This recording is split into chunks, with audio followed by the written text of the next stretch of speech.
Buah jeruk yang kaya akan vitamin C ini banyak diminati konsumen. Namun saat ini harga buah jeruk di Aceh mengalami kenaikan.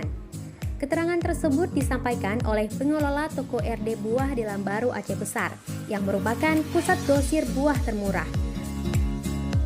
Muntahar, pengelola grosir dan eceran buah, mengatakan saat ini harga buah lokal termasuk stabil, seperti sersak, buah naga, dan lain-lain.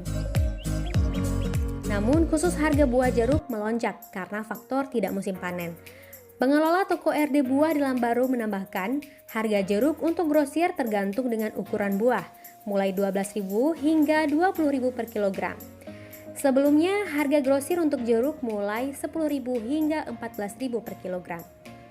Toko RD Buah Lambaru tersebut tidak hanya menyediakan buah dengan harga grosir, namun juga menjual buah eceran.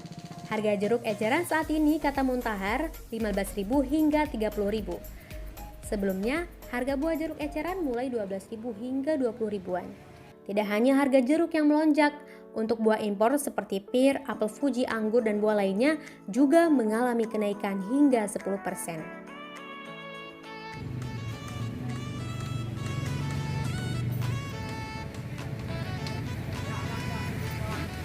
Dari Aceh Besar, Naufal Davistri melaporkan untuk Waspada Aceh.